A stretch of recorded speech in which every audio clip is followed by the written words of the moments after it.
Welcome to Self-Love and Sweat, the podcast, the place where you'll get inspired to live your life unapologetically, embrace your perfect imperfections, and do what sets your soul on fire. I'm your host, London Souza.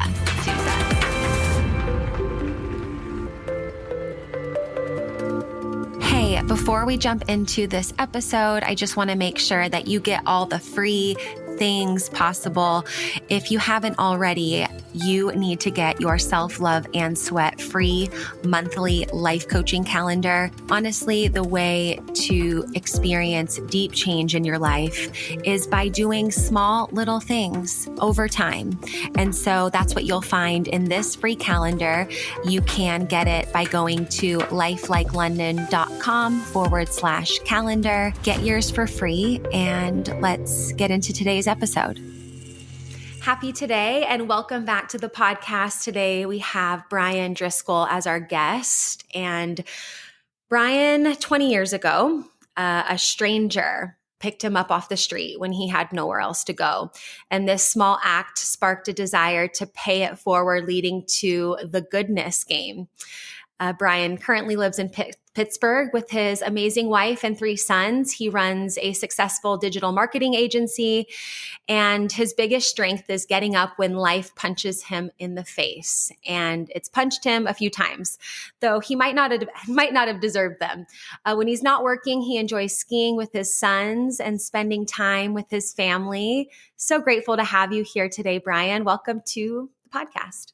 Hey, thanks for having me.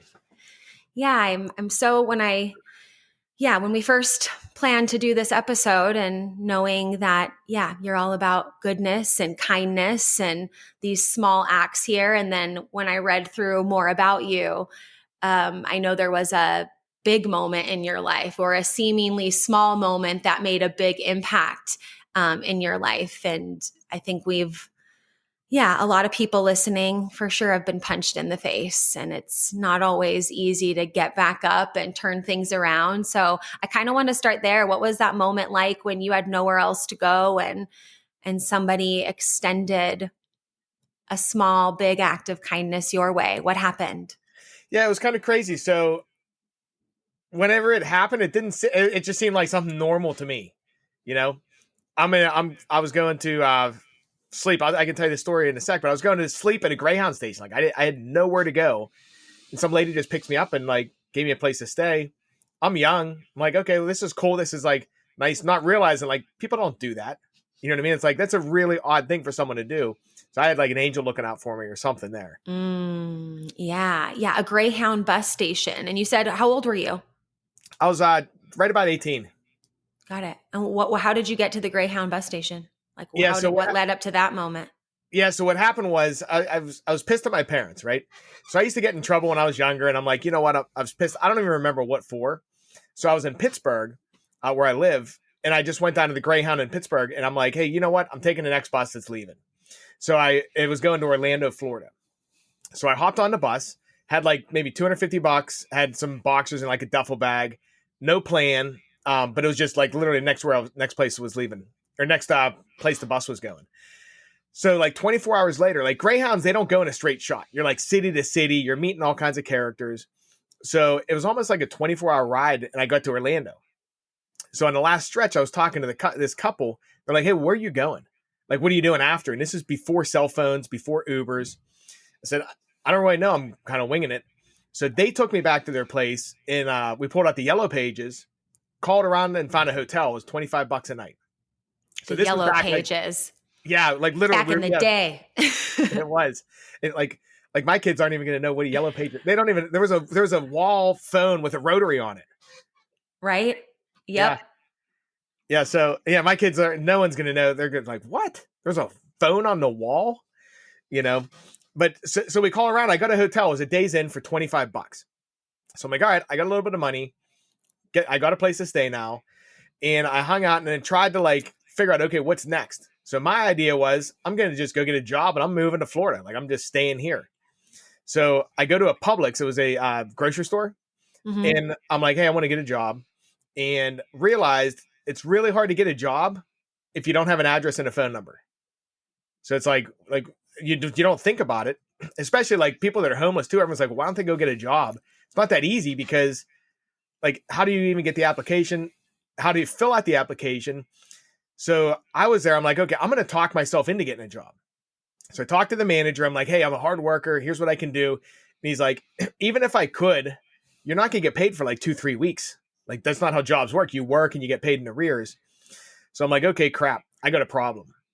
So I was starting to run out of money, and I found a place. They have these places in Florida. It's called a job labor pool, where you go and you just show up and you work for the day.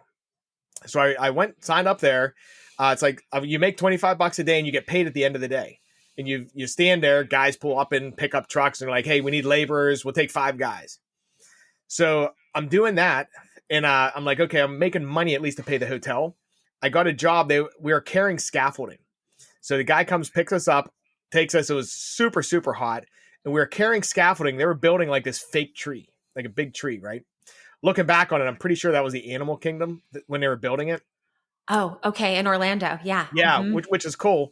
But I'm just doing that. And it's like blistering hot and I'm getting paid. But the problem is I don't have any money for food. So I eventually ran out of money. Like, it just keeps dwindling. So I got to thinking, I'm like, you know what? I was in a Greyhound station. They're open 24 hours a day. I'm going to go there and crash for the night because I don't have enough for the hotel. And I figured that would buy me some extra money. So then tomorrow I could go back to the hotel and eat and everything, you know? So I'm walking to the Greyhound station with my duffel bag and everything. And some lady pulls up beside me just out of the blue. She had an old, you remember what the Geo trackers are? Like those old, real small black Jeep looking things. Okay. Yes. Mm-hmm. Yeah. So she pulls up and she has her adult son in the car and she looks over and she's like, hey, it doesn't look like you belong here. Where are you going? And I told her, and I don't remember really what we talked about, but she took me back to her house. It was like an hour away from Orlando, gave me a place to stay, put me up for a couple nights, fed me, and then spotted me some money and helped me get a job it spotted me some money for a different hotel. Right. So it's like, that's kind of where it triggered. And I'm young at the time. I'm thinking there's no big deal. I'm like, well, this is pretty nice. Some lady picked me up. Me now looking backwards, it's like, people don't do that. Like, it's not a normal thing. And it's yeah. And this, the safety of inviting a stranger in your home and just like you said, it was kind of like, oh, cool. Nice lady. Looking back now, you're probably like, are you still friends with this lady? Like, is she in your life? No, see, that's the thing. So what happened was I came back to Pittsburgh, started doing whatever like 18 to 21-year-olds do, drinking all that kind of stuff, and just got back to life. She spotted me $300, right, for the hotel, which the deal was I'm going to pay her back. Time went on. I don't have her contact info, and I owe her $300 still. And then I saw the movie Pay It Forward, and that's kind of what like kind of trickled. It's like, okay, I can't pay her back. I feel guilty about that, but maybe I can start helping other people and like kind of make myself not feel as bad and like pay it forward, you know? So I still don't know who she is. I don't have any way to contact her. Oh my gosh. I hope that she's listening. If this woman is listening or someone's listening who knows someone that knows this story, I would love for that to come to fruition. But that's so incredible. And so the movie Pay It Forward, that something just clicked inside of you. That's like, wait, if I can't pay this person back, let me go out and help others, inspire. What did you do? What was your first? Did you go and give somebody the $300? Did you just start being kinder? Or like, where did you start? When that switch happened, like, what did Bryan go and do? I just started keeping my eyes open. So it wasn't anything intentional. It's basically like, keep your eyes open. I didn't go looking for people that needed help, right?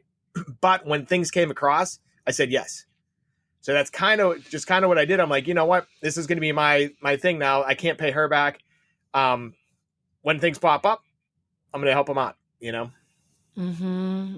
Yeah. And I was mentioning to you before we pressed record on this podcast, I did an episode a while back on random acts of kindness. And I just reached out to listeners and people on Instagram and was just like, hey, if you have a story where somebody, just was kind to you for like no reason or whatever, tell me about it.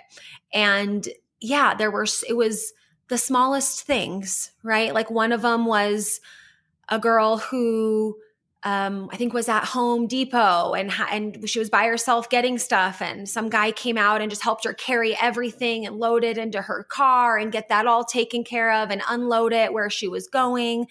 Another one was a guy that he was mowing his lawn and on the mower, and a couple came up to him and just like stopped him, and they're like, "You take such good care of your lawn, and we just see you, showing up, and you look so, good on you. Great. Like, we just wanted to tell you how awesome you are." And then he even said, like, he kind of looked away and then looked back and like, where did these people go? It was like that moment.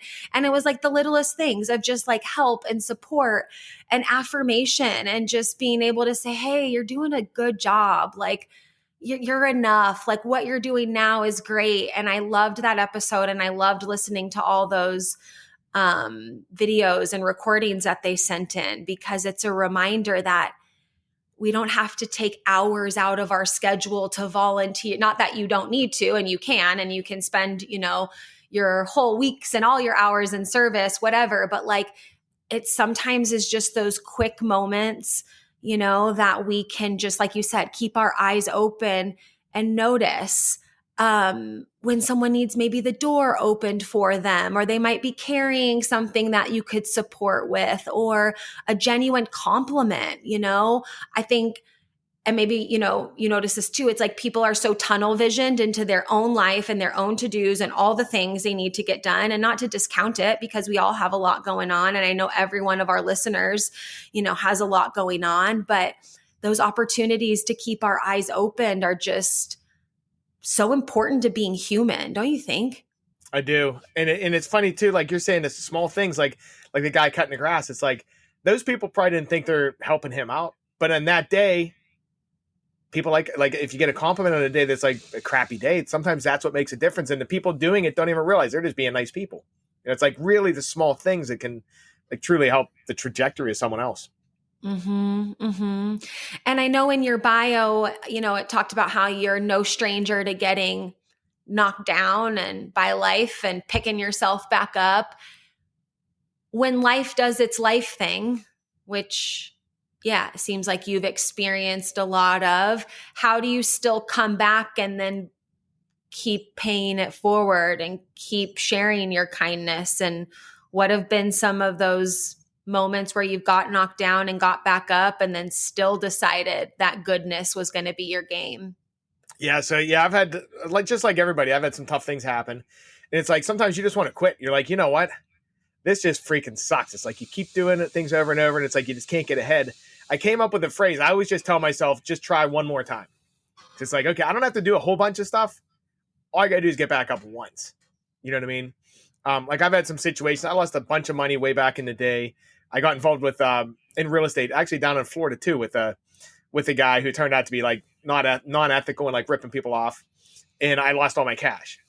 It's like, okay, that's one thing. It's like, it stings. Learn your lesson. Like every time you fail, I think it's great. I actually I don't like failing, but it's like a great learning experience as long as you only do it once.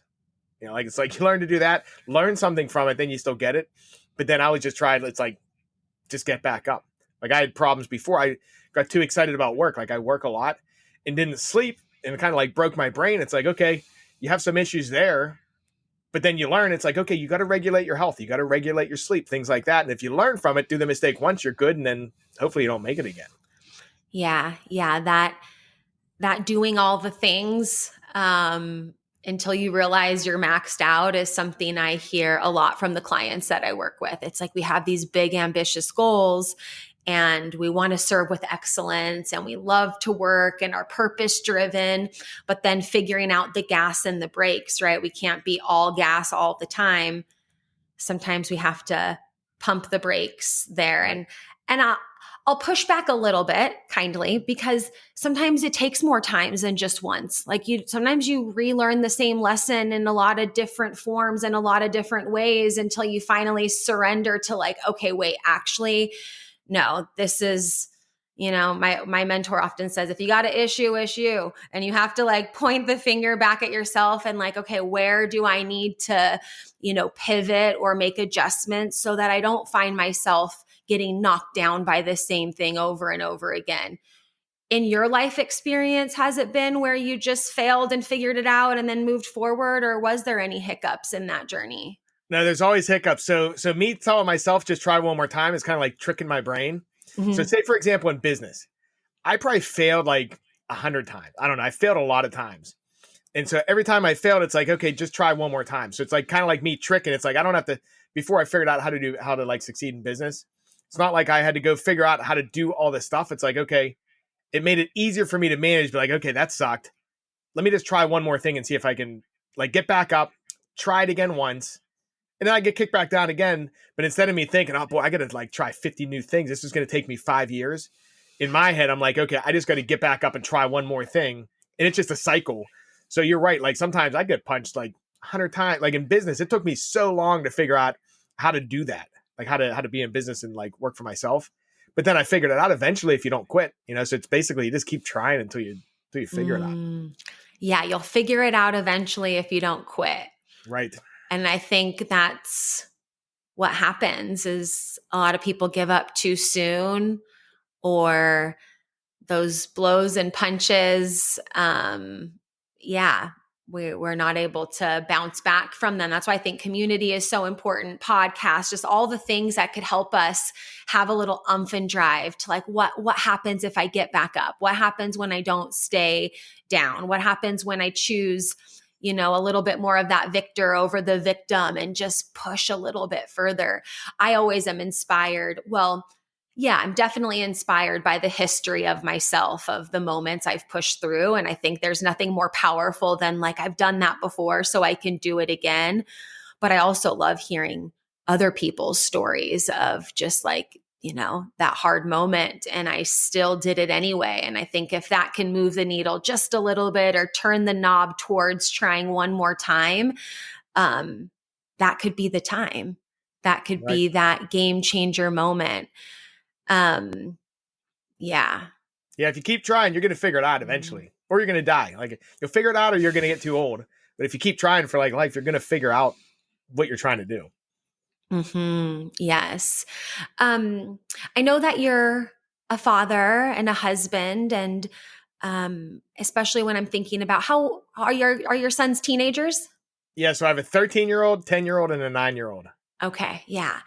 And yeah, I mean, times are always changing, but like you said, back in the day, you were, you know, no phone, or you had to do the dial, you know, the circular phone, or the ones where you dial the numbers or whatever, call, collect, like all the things, right? And now it's so different for kids, right? We have so many ways to be so connected to like our own world and our friends and our things and whatever. So how do you parent and foster, let's say, that like culture within your family of giving back? And I know we have a lot of parents listening, and sometimes kids just want to like be on their video games or be with their friends or not open up their eyes to the possibility of that. How do you parent kids that want to pursue kindness and goodness and give back?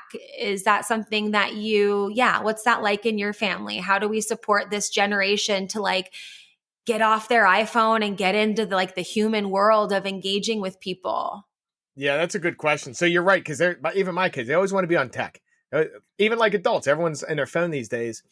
So I do a couple different things. Like we have them do chores every week, right? And they get an allowance. And I got them a bank. It's actually one of the Dave Ramsey banks that has three different. Love Dave Ramsey.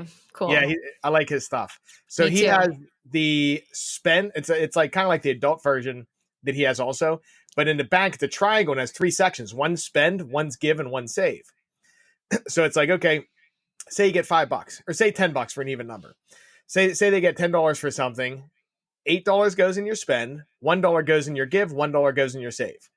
So they see that, and it's not that much money going in every time. But eventually, I remember like my sons, they had like $10 in to give. And what I did was, there's a place down the street from me. It's called Shim, and they deal with it's like food pantry. So instead of just donating the money, I took them in to physically hand the people the money, and then they got to see what's happening. And the people in the place too explained to them, they're like, which I didn't even know. They said it's nice when people donate money for us versus things, because they say we can buy 5 things of peanut butter for the same price you can get it one at the store because they buy from the food bank and stuff. So, but the kids got to see that same thing. Like and I think it's important just how you live, because your kids, you're not even teaching them really. They're just seeing what you do. So it's like, if you're going to a football game and there's a homeless person, they see you give money to that person, or they see you being kind to people, they just learn because they're mimicking what you do. So some's intentional, some's not intentional, just byproduct. Yeah. And at the same time, they're learning valuable financial skills that will carry them into the rest of their life. And yeah, you're right. You do just see what your parents do. And we can't just tell. I'm not a parent, but I'm an aunt and I work with a lot of kids. It's like, you can't just tell them what to do. You have to be that and demonstrate that and show that.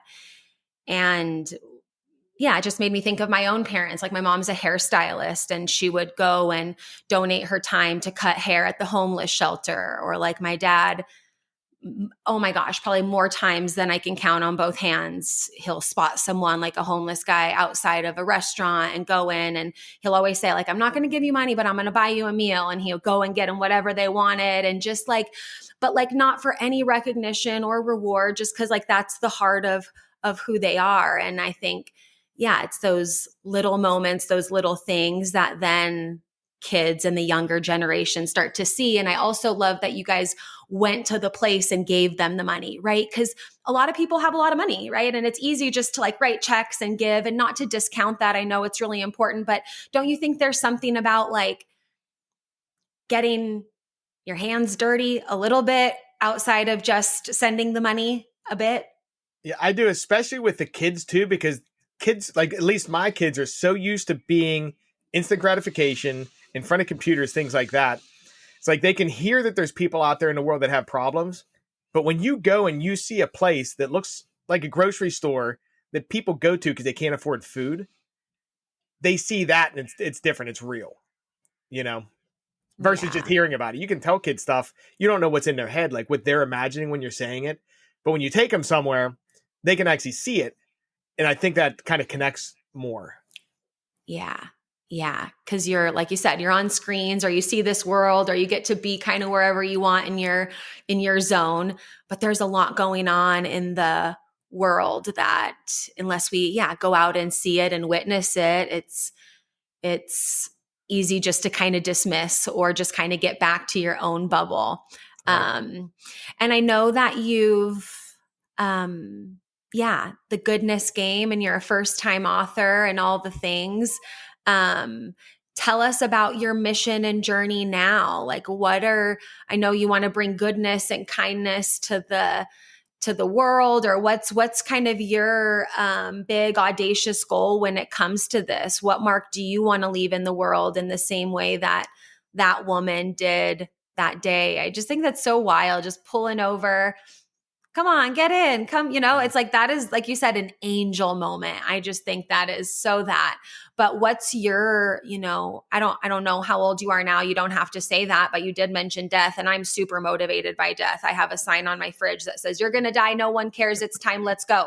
So like, I feel very motivated by the fact that this life is temporary, and I don't want to play small, and I don't want to have a list of I wish I would have's, at the end of my life.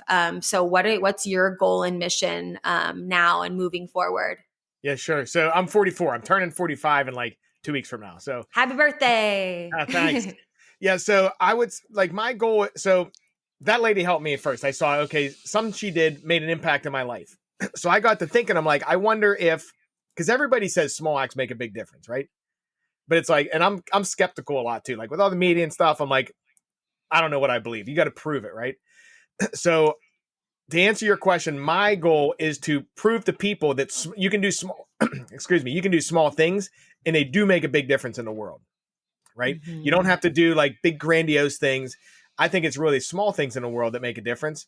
And that's why I put the goodness game together. I'm like, how do you promote kindness? Because like your dad and you were saying too, they just do it to be kind. Like it's kind of cringy to go out and talk about being nice. if you're talking about yourself, right? It's like Mm-hmm. you don't go make social media posts saying, hey, look at me, look at the good stuff I do. Maybe you can do Yeah. it. So I was thinking for like 10 years, probably, like, how do I do this and make it socially acceptable? Well, games are acceptable, you know? So it's like, okay, we can do the guidelines here.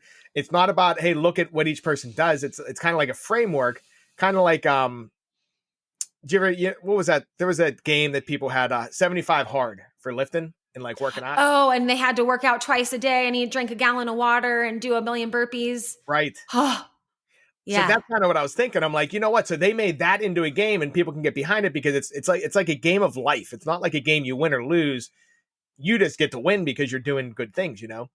So that's kind of what I was thinking on this side of the goodness game. I'm like, if we can put something together there that inspires people to open up their eyes, be kind to people, and also show you don't have to go start a nonprofit. You don't have to go and donate millions of dollars.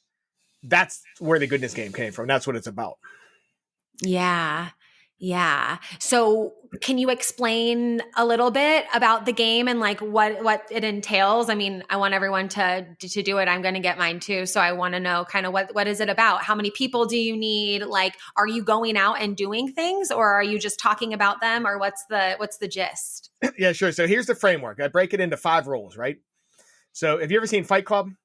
Yes. Okay, so I was thinking Fight Club, the rule of Fight Club is you don't talk about Fight Club. Yeah. So I was thinking in this game, it's like the first rule is give without remembering. So rule number 1 is we're not bragging to other people. We're doing things. There's a couple different ways to do it. Like number 1 is you can do something and help somebody else and nobody even knows. Not even the person that got helped. It's like totally pure kindness. The second way is you're helping someone and and the recipient knows. The third way is and other people know. The only way you can do the third way is if you're inspiring them to play the game.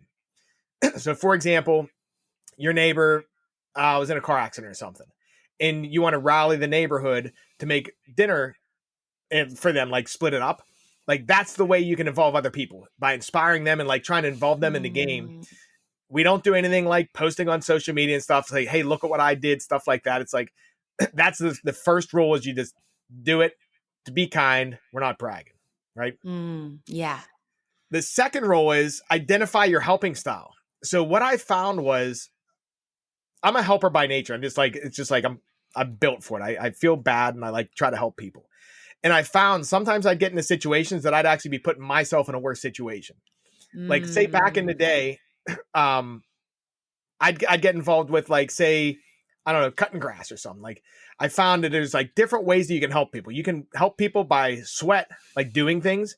You can help people financially, and you can help people like being empathy, like being there for them. Yeah. So I started to look, I'm like, some of these things that I do, I'm like freaking drained at the end of the day. But then there's other things I do that I'm pumped. Like I could just do it forever. So, and I started thinking about that. And I think everybody's built for something. And I'm not built for what you're built for. Everyone just likes doing different things. Like some people like cleaning the house. I hate cleaning the house, you know? So I started thinking, it's like, okay, how do we explain to people, how do you find out what your style is? So in business, I do something that's called an energy audit, where you take a piece of paper, draw a line down the center, and on one side of the paper, you say what gives you energy, one side, what takes your energy away, and you write down everything you do for a week.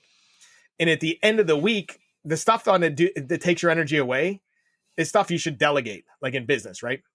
So I thought about that I got that from a book called Buy Back Your Time by Dan Martell. But I started thinking about that. I'm like, okay, that works in business. How about in your life? You're not really delegating it, but if we're thinking about helping people, why don't we class different things into different columns too and see, okay, what gives me energy also that I can do a lot of, and what drains my energy so I can intentionally think when something pops up, you know what, that's going to take a lot of energy for me and I can make a decision. It's like, you know what, I can do it and I'm worth it and I'm aware it might burn me out. Or I know that, hey, you know what, I can't do that long term. I can't commit to it. And you got to set your boundaries. Make sense? Yeah, totally. It reminds me of a quote that I heard from, well, she said it one time, Shalene Johnson, who I love. She's just someone I follow on Instagram, but she said, like, just because I know how to do it or I can doesn't mean that I have to. And especially with like, when you want to give and you want to serve, it also makes me think of too, like, chronic givers, right? Of people who just give and have no energy left in their tank. And it's not coming from a place of like the goodness game route, let's say it like that, or that mission. It's coming from like just trying to do all the things for other people, right? So I think kind of both, of like that delegation and not needing to give.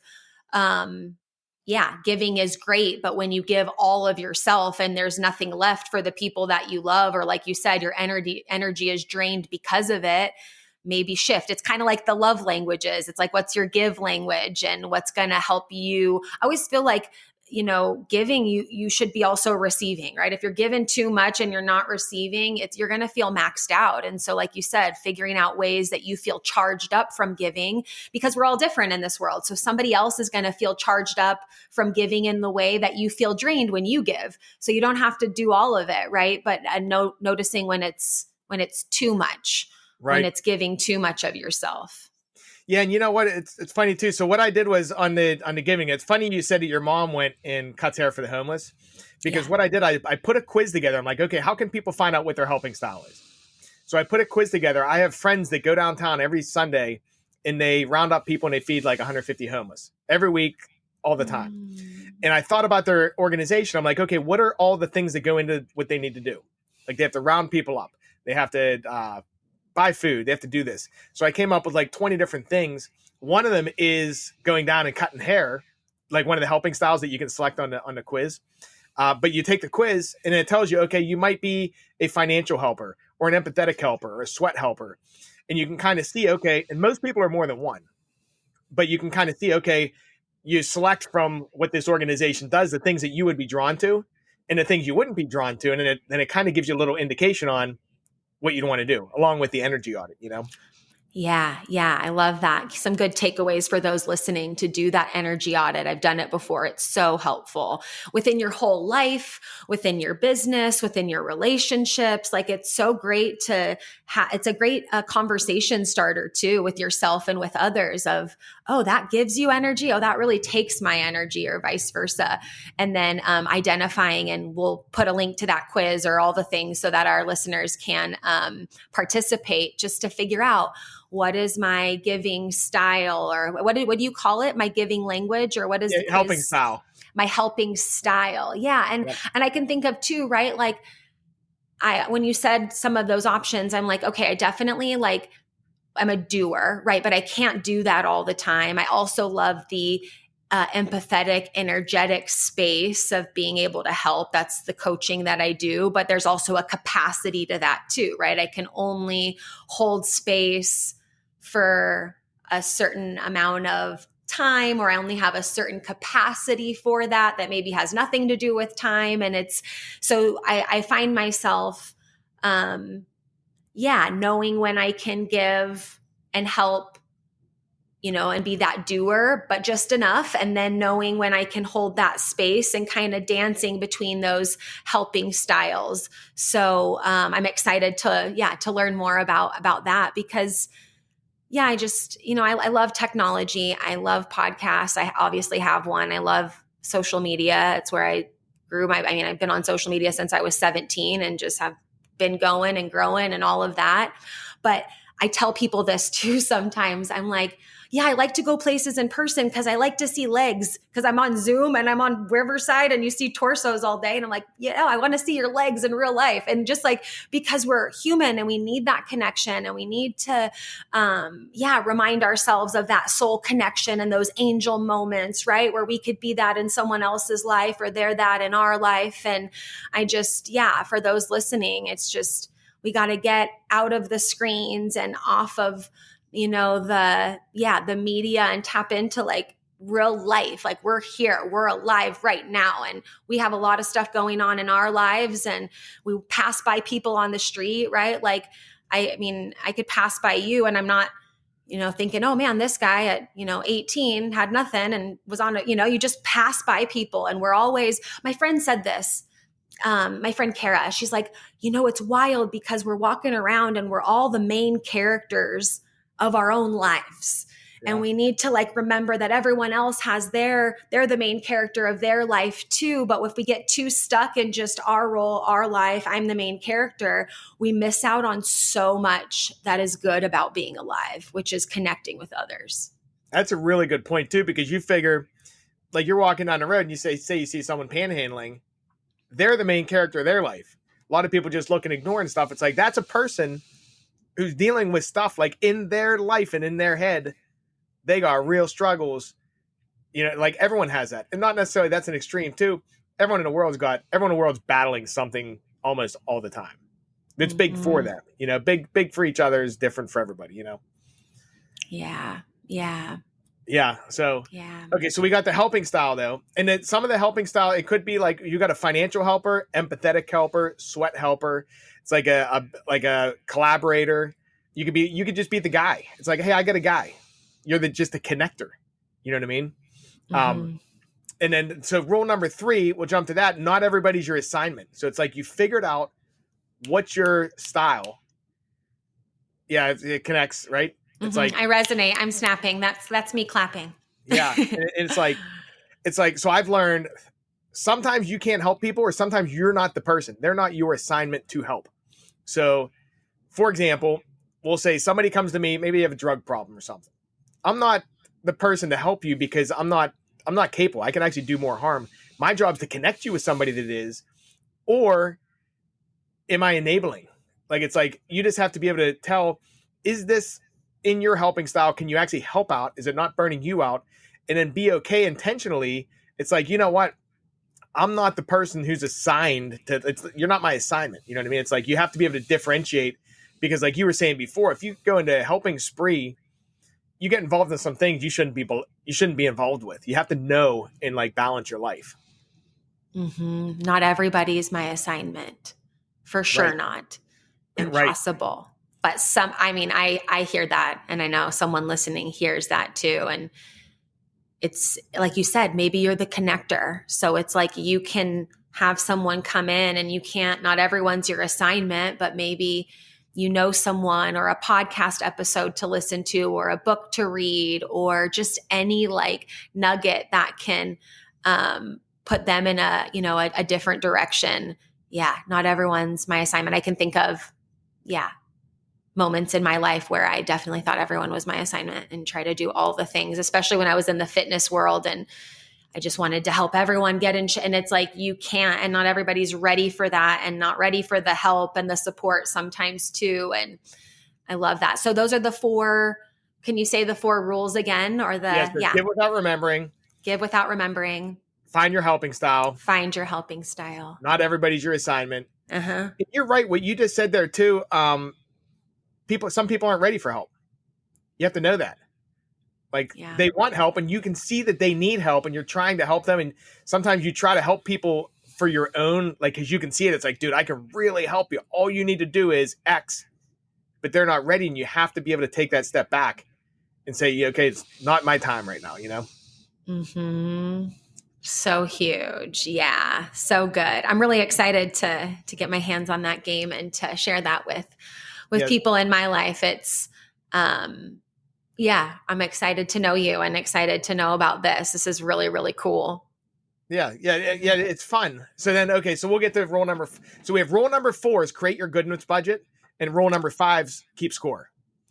So in rule number 4, you got to create a budget if you're going to help people and not burn out, because there's something called like kindness burnout, like helping burnout. You know what I mean? Like you burn out because you try to help people too much. So if you have a helping style that's a financial helping style, where's the money coming from? Or if you have you're paying with sweat, like your energy, where's the energy coming from, or where's the time coming from? So what we're looking at is if you're gonna help financially, like I'm a financial helper. I have a couple helping styles. That's one of it. Every time I get paid, I pull a certain percentage of my money and I put it into a separate bank account. I just call it like the give account. So that now that money is sitting there. When something pops up, I don't have to think about if I can afford it. If the money's there, that's what it's for. I just like don't even think about it. So it's like you pre-budget ahead of time.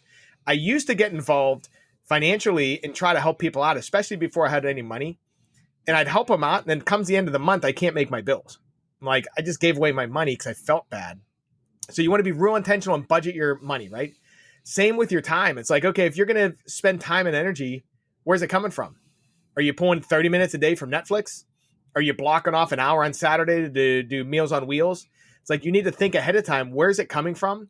Especially when you get involved with organizations. It's like if I'm giving you an hour on Saturdays, organizations are always hurting for volunteers. So you have to know ahead of time, these are my boundaries. This is where I can help, and know how to say, you know what, I only got this hour and a half or hour, whatever I budgeted, and say no and keep in your lane too, so that you can balance your life. Because otherwise, like you're saying, you're volunteering for 40 hours, burn the candle at both ends, and you're like, you can't help other people if you're not healthy and have a balance. Mm-hmm. Yes. You have to charge yourself up, insert all the quotes, can't pour from an empty cup. But it's like, we say that, we know that, and then a lot of people still do that. So I love that and especially the financial part, right? We want to give, but we have to make sure that we're taking care of ourselves first and our needs are met and our safety and security, or else, like you said, where is that coming from? And I love the idea of having a give account. I'm going to do that.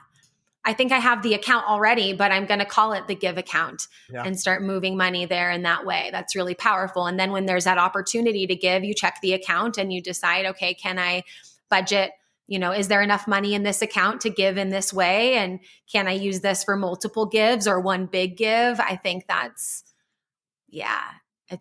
there's a book that I love, and an author that I love and know, Ken Honda. He wrote a book called Happy Money. I adore him. He's so great. But he talks about like having happy money, of just like that money that you can give, right? It's not happy money if you're giving and you don't have nothing left to pay your bills and all the things.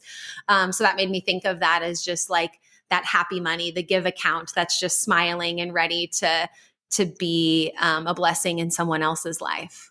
Yeah. And it's so cool too, because if you have the money sitting there, there's no emotion, there's no thought in it or anything. It's not like, oh, you know what? I don't know if I can afford it, and then you got to think. It's like, if it's over there, there's no thought. It's like, as long as you think that is a worthy cause that you want to help with, the money's there, Mm-hmm. So good. So good. Yeah. But yeah, any closing thoughts from your side, Bryan? I'm excited for these 5 points that you brought up in our discussion today. And I'll put all the links for this game and your work in the description. But let our listeners know how they can further connect with you or be a part of your mission and movement in this world. Yeah, sure. So if you want to check out and take the helper's test or do the energy audit, you can check out the website. It's goodnessgame.com.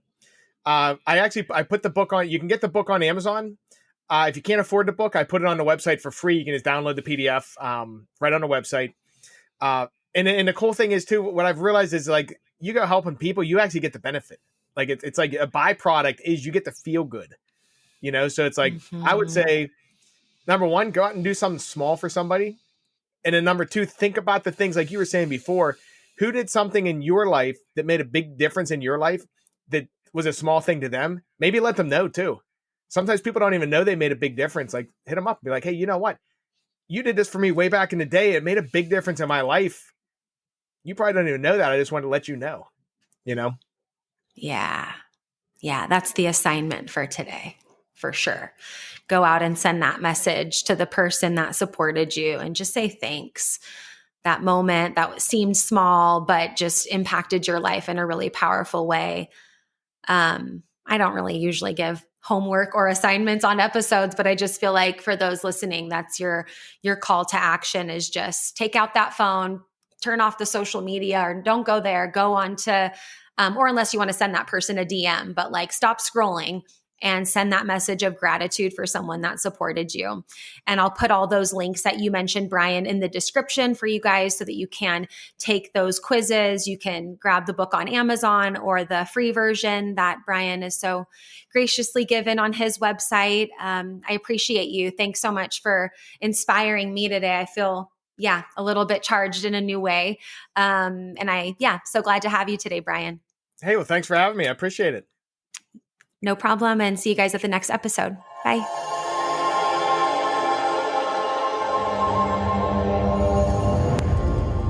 Thank you so much for listening to this episode of Self Love and Sweat the podcast. If you enjoyed this episode or were inspired by it or something resonated with you, do me a favor and share this episode with a friend, someone that you think might enjoy this episode as well. That's the ultimate compliment and the best way to make this podcast ripple out into the world of others. And also you can leave us a review up to 5 stars wherever you're listening to the podcast. Thank you so much for listening, and we'll see you at the next episode. I appreciate you.